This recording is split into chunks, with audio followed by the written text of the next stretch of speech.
Fala pessoal, esse aqui é um dos vídeos que eu queria fazer sobre tecnologia. Então, esse vídeo aqui é sobre como os dados são a fonte da verdade, principalmente hoje em dia no mundo onde a gente vive cercado por IAs, por Big Data, por um monte de coisas que às vezes a gente nem sabe o que é. Então, deixa eu me apresentar um pouco. Então, eu sou Matheus Martins Ferreira, gosto muito de aventuras, ter contato com a natureza.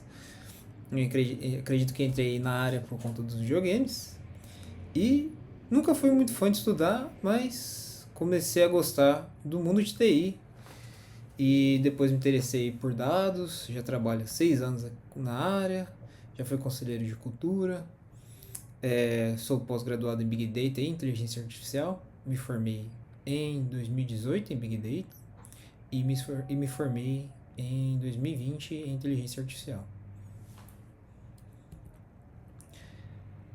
Bom, vamos lá para a nossa agenda. Então, é uma agenda bem simples, na verdade. O que eu quero deixar bem claro aqui nesse vídeo, eu vou tentar não ser tão técnico, mas falar um pouco como os dados são importantes. Eu acho que no mundo onde a gente vive com muitas informações, é legal a gente ter uma noção sobre isso. Então, a gente vai falar sobre a matemática, que permanece constante, os volumes de dados gerados e os tipos de dados, dado bruto versus o dado contextualizado, como diferentes olhares mudam o significado do dado, a decisão guiada por IA, o resultado é um reflexo dos dados e o que esperar para os próximos anos. Uma sessão de perguntas, mas vocês podem deixar aí nos comentários. Então, a primeira afirmação que a gente tem de Platão é: não são admitidos ignorantes em geometria. Se eu não me engano, ele escreveu isso no livro A República, e o que ele quis dizer com isso, né, é que você precisa ter entendimento que tudo muda na nossa vida, 100% das coisas. O que é uma constante agora pode mudar. Por exemplo, você está feliz ou você está triste, né? São dois opostos, né? Isso pode mudar dependendo do seu humor, como no filme Divertidamente, por exemplo. Então, hoje seu fone está funcionando, daqui a pouco ele pode quebrar. Então, tudo muda, mas a matemática não muda. 1 mais 1 sempre vai ser igual a 2. Então, a gente tem como premissa, né, que o dado bem feito, um dado estatístico, ele sempre vai representar a fonte da verdade para nossa tomada de decisão. Por isso que quando a gente fala de mundo de Big Data, como os dados ganharam valor ao longo dos anos, a gente fala sobre isso.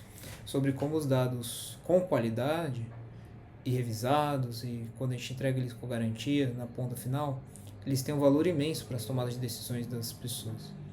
Isso a gente vê, por exemplo, trazer um exemplo simples, se a gente tivesse o cálculo errado de uma rota do Uber, por exemplo, ele ia dar o preço errado, ele ia dar a rota errada para o motorista, ele ia prejudicar de várias formas. Então, por isso que a gente precisa do dado de uma maneira bem curada, vamos dizer assim, para a gente ter a garantia. E quantos dados são gerados todos os anos? Então, a gente tem aqui uma crescente, a gente consegue ver que cada ano são gerados mais e mais dados, e a previsão é que sejam gerados muito mais dados até 2028. E gerar dados não significa necessariamente olhar para todos eles, né? Porque principalmente a gente tem que começar a selecionar melhor os dados, até para evitar cair num problema que a gente chama de pântano de dados. Imagina que antigamente a gente não tinha tantos dados. E conforme a gente foi tendo mais dados, principalmente de diferentes áreas, né, como por exemplo de câmeras, de sensores, de mensagens, fotos, vídeos, drones, de todo lugar. Como que isso se integra? Como que isso a gente consegue olhar tudo isso de uma vez? É muito difícil. Por isso que cada vez mais a gente tem que selecionar os melhores dados para as coisas que a gente vai fazer. Então, se você tem N vídeos recomendando qual é a melhor maneira de fazer um macarrão, você vai ver ali os 3 que você mais gosta e se adaptam à sua realidade, e você vai usar aqueles 3, ou um dos 3, não os 40 que vão aparecer para você fazer. Então a gente vê que cada vez mais vai crescer esse valor. Então a gente tem o valor em zettabytes, né, que é quilo, mega, giga, tera, peta, zettabyte, né? Então é uma escala muito grande de dados, né? Então como trabalhar com tudo isso. E a gente fala muito sobre os tipos de dados. Quando a gente fala dos dados, a gente tem algumas definições, como semi-estruturado, né? Mas vamos falar dos dois principais, que é os dados estruturados e não estruturados. Quando a gente fala dos dados, às vezes vem na nossa cabeça uma planilha de Excel, ou um CSV, ou uma foto, ou um vídeo, ou até mesmo alguns dados mesmo de tabuleiro. Mas quando a gente fala de dados estruturados, a gente está falando de dados de banco de dados, ou dados que têm uma categorização, uma estrutura bem definida, você sabe qual é o tipo do dado que vai entrar naquela coluna. Quando a gente fala de dado não estruturado, a gente está falando de algo literalmente, não tem estrutura, como por exemplo uma foto, como um vídeo, como um áudio. Então, com o passar do tempo, chegando ali nos anos 2000, a gente começou a gerar mais dados não estruturados do que dados estruturados. Muito por conta da adesão de celulares, de notebook e até de outros tipos de processamento. E vamos falar um pouco sobre o ciclo de vida dos dados. Achei interessante, aqui está bem técnico, mas vou explicar de uma maneira não técnica. Então imagina que você comprou uma máquina fotográfica. Aí você tirou uma foto, e essa foto você quer tratar ela ali no Photoshop, aplicar um filtro, deixar aquela imagem mais bonita, remover uma pessoa do fundo. Então, para você fazer isso, quando a gente fala de dados, teoricamente, você pegaria a sua foto crua e colocaria nessa camada que a gente chama de bronze. E depois disso, a gente pegaria essa mesma foto que está nessa camada bronze e passaria ela para a camada silver ou prata, que é onde a gente tem a foto, por exemplo, com a remoção de algumas coisinhas ou com uma garantia um pouco maior da qualidade dessa foto. E na camada gold ou ouro seria onde a gente coloca ali, por exemplo, um sol brilhante ou um filtro bonito ou algum elemento a mais na foto, que ali ela teria algo já entregue para a camada final. Agora eu vou trazer um pouco mais para o lado dos dados. Então, quando a gente fala dos dados, a gente fala que a gente consome os dados de maneiras diferentes, principalmente via batch ou streaming. Streaming, você deve estar acostumado a ver dos streaming de vídeo, né? Mas é basicamente isso, né? O vídeo ele não é baixado por inteiro na sua televisão quando você assiste o filme, por exemplo, na Netflix. Quando você dá play, ele faz um streaming do vídeo para a sua TV, via internet. E a mesma coisa pode acontecer com os dados. Imagina as informações de rota, de um Uber, que são enviadas para um processo, enfim. E o batch, que a gente fala, são coletas de dados em lote. Então você fala, eu quero todo dia, às 10 da manhã, você vai e pega tantos dados para mim, para que eu processe. Então você manda isso para a camada RAW ou nossa camada bronze. Né? E o fluxo de vida, né, o ciclo de vida do dado, ele vai passando por essas camadas de qualidade até que ele chegue nas últimas camadas, que seriam as camadas de BI, né, que é Business Intelligence, e ML, que é Machine Learning, que seriam usos do dado, né, onde você aplica um pouco mais de inteligência nele e você dá um fim para ele, né, seja para uma tomada de decisão ou você criar um bot de AI ou criar alguma coisa relacionada ali ao cenário de Machine Learning.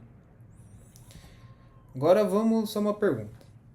E um dado, né? Por exemplo, se eu tenho escrito a palavra São Paulo, o que ele significa? Se você para responder, pode ser o que está mais fresco na sua mente, mas ele pode ser o time, pode ser o Santos, pode ser a cidade de São Paulo ou o estado de São Paulo. Por isso que o contexto aplicado ao dado é muito importante, para a gente principalmente saber do que a gente está falando e como que esse dado pode ser melhor utilizado. Como eu disse, hoje em dia a gente gera muitas informações, muitos dados são coletados, mas como que a gente aplica metadados a estes dados? Então, isso é muito, muito importante, principalmente hoje em dia com utilização de AI para os treinamentos. Quanto mais informações a gente tiver a respeito do dado que está sendo utilizado, melhor vai ser. E agora eu vou passar um vídeo para a gente ver como os dados bem utilizados, eles podem ser utilizados em aplicações reais no nosso mundo. Então esse vídeo se chama IAN.AI, ele é da NVIDIA, ele foi feito em 2024. Ele mostra algumas aplicações que os dados estão sendo feitos. Vou reproduzir aqui para vocês.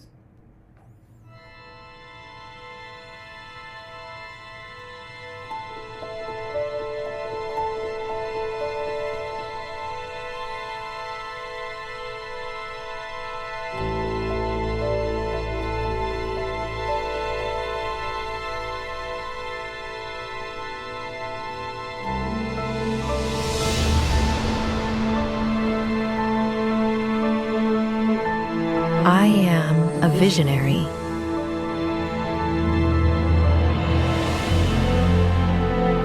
Illuminating galaxies to witness the birth of stars.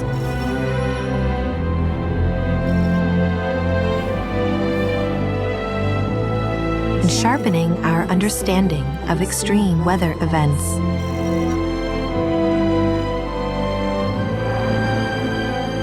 I am a helper, guiding the blind through a crowded world.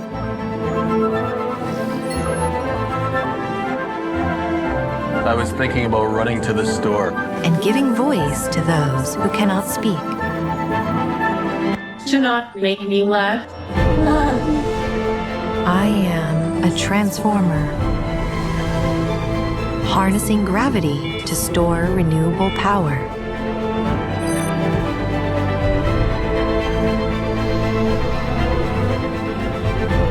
And paving the way towards unlimited clean energy for us all. I am a trainer, teaching robots to assist, to watch out for danger,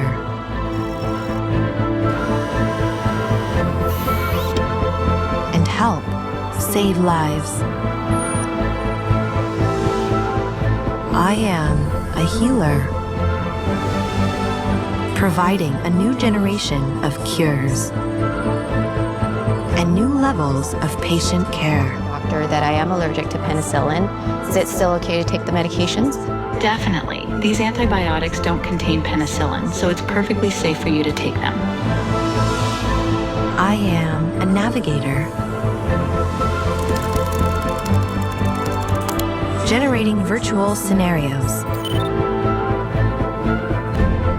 to let us safely explore the real world and understand every decision. I even helped write the script. Breathe life into the words en muchos idiomas y escribí la música.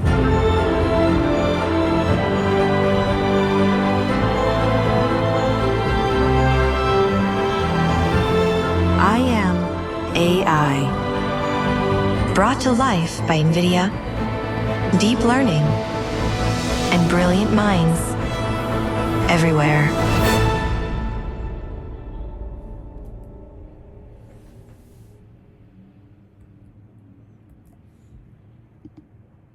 Então, ali a gente tem uma demonstração, né, de vários exemplos onde o dado ele é utilizado para criar soluções. Então, você imagina dentro de toda aquela cadeia, né, de qualidade que a gente mostrou de dados, se a gente cria um dado incorreto. Então, até a moça lá que falou que é alérgica à penicilina, como que ela toma esse remédio, né? Tipo, se você gera um dado errado, e se a gente gera uma resposta errada para ela, provavelmente ela vai falecer ou ter algum problema mais grave de saúde. Então, é muita responsabilidade de se utilizar dados corretos para treinar os processos de inteligência artificial. Então, essas apresentações servem para a gente entender como é a base de tudo. Então, se a gente pega algo aqui da nossa realidade, aqui do Brasil, vamos pegar o processo eleitoral. Se a gente tem a pesquisa eleitoral, se ela é feita só em um grupo muito fechado de pessoas, vai ser um resultado completamente diferente de eu entrevistar uma pessoa da região sul, da região norte, nordeste, enfim. São visões diferentes de mundo, então você pega só um deles como sendo a realidade do Brasil todo, não dá certo. Por isso que as pesquisas eleitorais, elas são feitas de uma maneira mais diversa. Não sei ao certo como é feito, mas acredito que sim. Então, aí outro ponto. Os resultados das eleições. A gente consegue ver em tempo real, né? A porcentagem aumentando, diminuindo. Isso é feito porque a gente consegue coletar as informações das urnas eleitorais e a gente vai alimentando essas informações e demonstrando quem é o candidato ali que está sendo eleito. Então, imagina se essas informações estão erradas também. Então, por isso que é mega importante a gente ter a qualidade do dado, a garantia do processo como um todo. E aí, sim, a gente tem as soluções, né? Que são esses exemplos de inteligência artificial que a gente viu. Então, o que é inteligência artificial na prática, né? Tipo, como que ela surgiu? Então, um termo, né? Se diz que foi em meados de 1956. Então, quando a gente tem ali o AI, né? Os primeiros conceitos. Depois a gente tem a primeira menção de Machine Learning em 1959. E hoje um exemplo que a gente vê, principalmente na recomendação de filmes. Então, se você vai lá na Netflix, você assiste o filme e você é direcionado para filmes parecidos ou com atores semelhantes. Depois a gente tem a questão do Deep Learning, entrando ali por meados de 2006, que aí a gente tem o reconhecimento de voz, uma análise mais profunda usando redes neurais.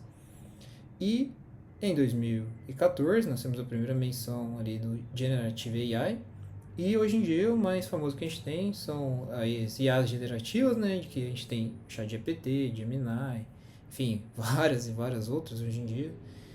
E é muito fácil, né? A gente achar que inteligência artificial é só o Generative AI, porque veio uma enxurrada hoje em dia de toma a inteligência artificial, agora meu celular tem, a geladeira tem, o microfone tem.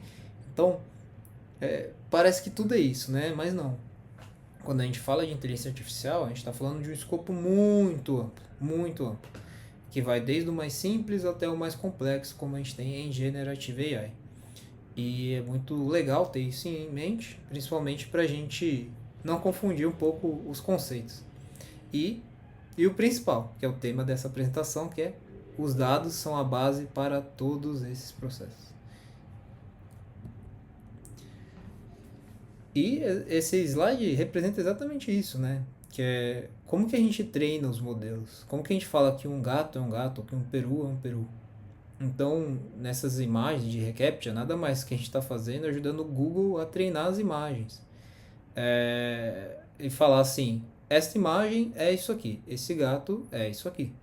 Porque, ou essa imagem é um gato, né? Porque a gente tem tipos diferentes, né, de aprendizagem. Tem aprendizagem supervisionada e não supervisionada.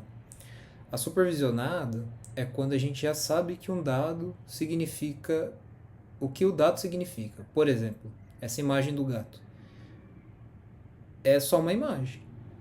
Poderia ser um cachorro muito parecido com um gato? Sim, poderia. Mas quando a gente fala de uma aprendizagem supervisionada, a gente está falando assim, que na informação da própria imagem vai ter escrito, isso é um gato. É a mesma coisa para o peru. E na aprendizagem não supervisionada, a gente faz por agrupamento de características. Por exemplo, a gente não sabe o que é o que, mas a gente agrupa de acordo com as características daquele objeto. Então, por exemplo, se a gente tem os personagens da Disney, o Mickey e a Minnie, o Pato Donald e a Margarida. Se a gente pedisse para agrupar por conta das características semelhantes, a gente teria o Mickey e a Minnie no mesmo bloco e o Pato Donald e a Margarida no mesmo bloco, porque os dois ratos, né, e dois patos. E o Pateta, onde que ele entraria, né? Então, aí depende muito. Ele poderia ser um grupo à parte ou ser mais próximo ali do Mickey e da Minnie. Tudo depende como a análise é feita e da escolha dos dados, né? Então, por isso que quando a gente vai mexer em rede social, ou quando a gente começa a assistir alguns filmes nos streamings, a gente acaba caindo em algumas bolhas, né? De características, né? Então, pode ser que eu assisti Gente Grande e aí vai achar que eu gosto de filmes de comédia e do Adam Sandler, por exemplo. E vai me recomendar outros filmes do Adam Sandler. Mas será que recomendaria Joia Bruta, que é um filme de drama pesado? Não sei, talvez, mas depende muito como o algoritmo é montado. E toda vez que a gente preenche um reCAPTCHA, né, igual nesse caso, a gente está afirmando, isso é um gato, ou isso é um peru. Então, a gente está ajudando a treinar o modelo para que ele fique cada vez mais assertivo, para que cada vez mais ele consiga adivinhar uma imagem que ele não sabe o que é, com base no que ele treinou. Então, é muito importante esse processo de treinamento. E é isso que a gente está ajudando aí.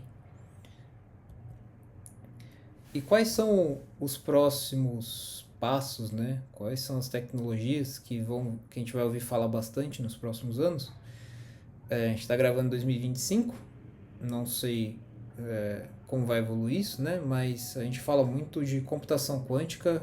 Recentemente, a Microsoft desenvolveu o chip Majorana, que é bem interessante. A Google desenvolveu também um chip chamado Ironwood, que também é muito interessante. Não chega a ser de computação quântica, mas o Ironwood ele melhora muito a performance desses algoritmos de AI. E a computação quântica é totalmente diferente, né? É algo bizarro, assim, não é só um chip, né? É uma máquina gigante que aí tem muita coisa envolvida, né?